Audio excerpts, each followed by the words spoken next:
The fluorescent lights in the hospital room buzzed faintly, casting a cold glow over the sterile walls.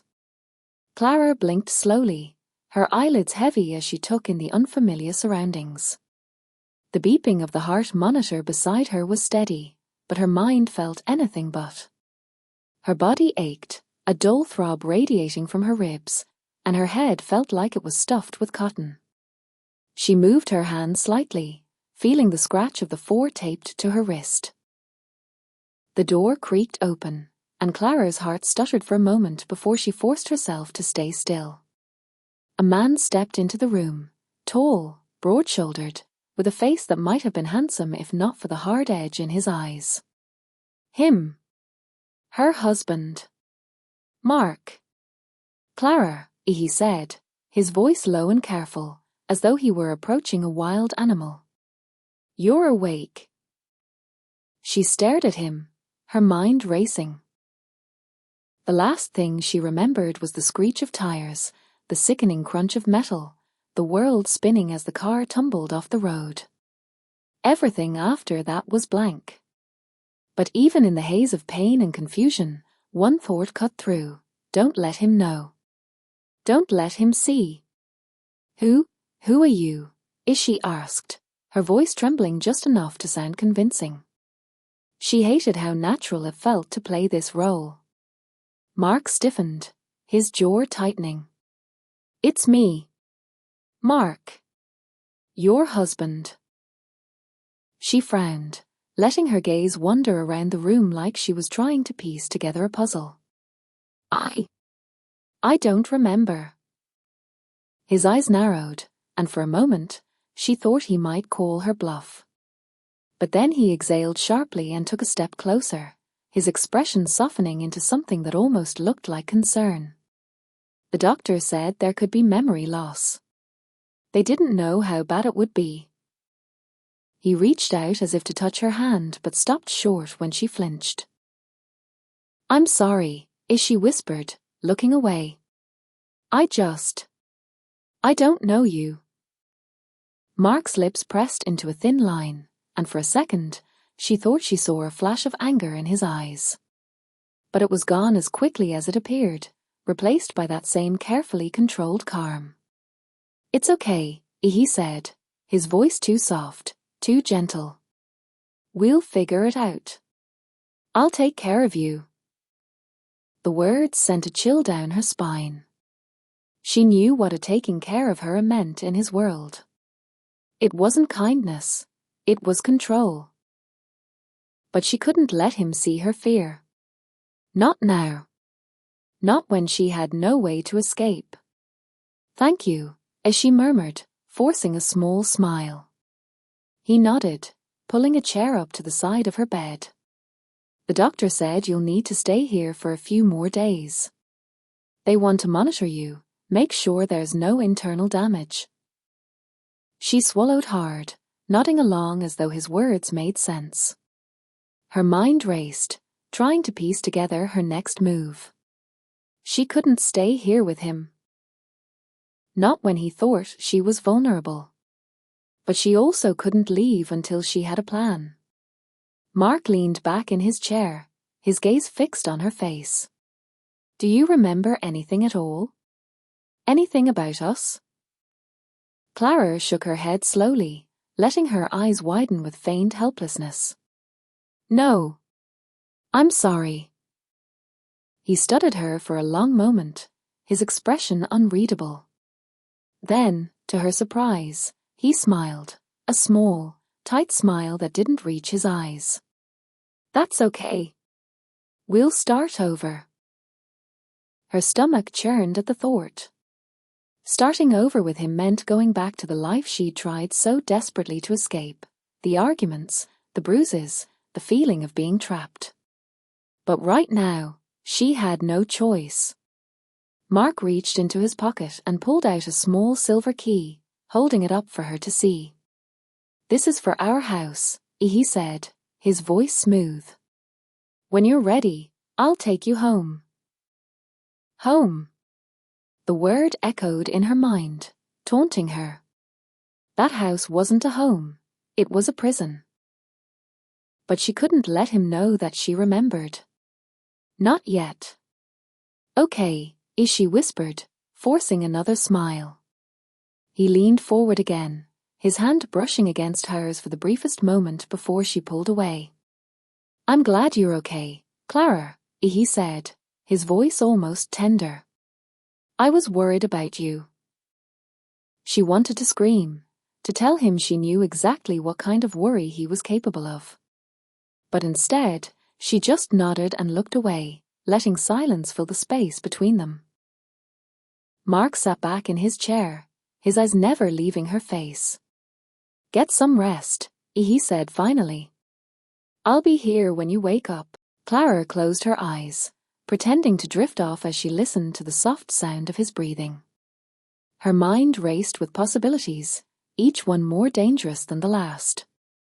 She had to get out of here, out of his reach, before he figured out her game. But for now, she had to play along. She had to convince him she was clueless, helpless, utterly dependent on him. And then, when the time was right, she'd disappear. For good. Mark shifted in his chair, the fabric of his jacket rustling softly. Sleep well, Clara, he murmured. She didn't respond, keeping her breathing even and steady until she heard him exhale. Then she opened her eyes just a slit, watching as he leaned back and crossed his arms, his gaze still locked on her. Soon, she thought. Soon I'll be free. But for now, the moment Mark's footsteps faded down the hallway, Clara's eyes snapped open. Her heart pounded in her chest, a steady rhythm of adrenaline that made her limbs feel both heavy and electric. She sat up slowly, her fingers gripping the edge of the hospital bed as she steadied herself. The cool air of the room brushed against her skin, sending a shiver down her spine. She glanced at the door, now slightly ajar, and listened for any sign of him returning. When silence greeted her, she slid off the bed, her bare feet meeting the cold tile floor. The hospital gown rustled softly as she moved, the thin fabric barely offering any warmth. She padded toward the door, her movements slow and deliberate, her breath shallow. Peeking out into the hallway, she saw Mark's retreating figure, his broad shoulders silhouetted against the dim lighting. He turned a corner, disappearing from view. Clara hesitated for only a moment before stepping out into the hallway. The fluorescent lights above buzzed faintly, casting an eerie glow over the sterile environment. She pressed herself against the wall, her pulse quickening as she followed him. Every step felt like a gamble, but the thrill of what she was about to do was intoxicating. This is it, she thought. This is where I take control. Mark's footsteps grew louder as she approached his room. She paused just outside the door, her hand hovering over the handle. Inside, she heard the rustle of fabric and the soft clink of something metallic. Her curiosity burned, but she forced herself to stay calm. Wait, she reminded herself. Don't rush this. The door was half open, and she peered inside cautiously. Mark stood with his back to her, his shirt already discarded, revealing the taut muscles of his back. His hands moved to his belt, and Clara's breath caught as she watched him unbuckle it with ease.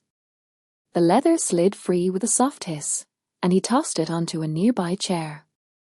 Her gaze lingered on the curve of his shoulders, the way his body moved with such effortless grace. She swallowed hard, her throat suddenly dry. This is dangerous, her mind whispered, but the voice was distant, almost drowned out by the rush of excitement coursing through her veins. She stepped inside, her bare feet silent against the carpeted floor. The scent of his cologne filled the air, a heady mix that made her head spin. She could feel the tension in the room, thick and palpable, like a storm waiting to break. Mark paused, his hands resting on the waistband of his pants. Clara froze, her heart hammering in her chest. But he didn't turn around.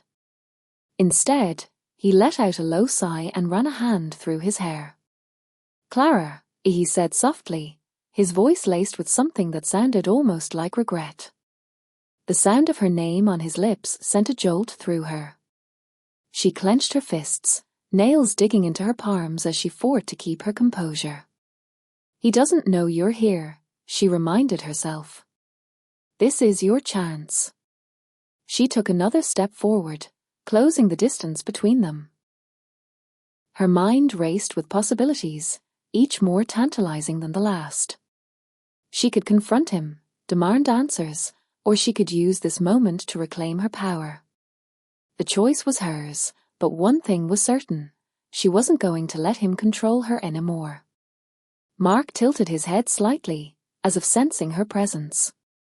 Clara held her breath, every muscle in her body tense. And then, in a voice so quiet it was almost a whisper, he said, "I know you're there." Her stomach dropped. She wanted to run, to disappear back into the shadows, but her feet refused to move. Mark turned around slowly, his piercing gaze locking onto hers. For a moment, neither of them spoke. The air between them crackled with unspoken tension, a silent battle of wills. "What are you doing here, Clara?" he asked, his voice calm but tinged with something darker. She straightened her shoulders, forcing herself to meet his stare without flinching. "I could ask you the same question," she replied, her voice steadier than she felt. His lips curved into a faint smile, but it didn't reach his eyes. "You always did have a way with words," he said, taking a step toward her. "But you're not fooling me." Clara's heart skipped a beat. He knows, she realized. Or at least he suspects. But instead of fear, a strange sense of exhilaration washed over her. She squared her shoulders and stepped closer, closing the gap between them until they were standing inches apart. "Maybe I don't want to fool you," she said, her voice low and challenging. Mark's eyes darkened, and for a moment, she thought she saw a flicker of surprise in them. But it was gone as quickly as it appeared, replaced by that same unreadable intensity that always left her feeling exposed.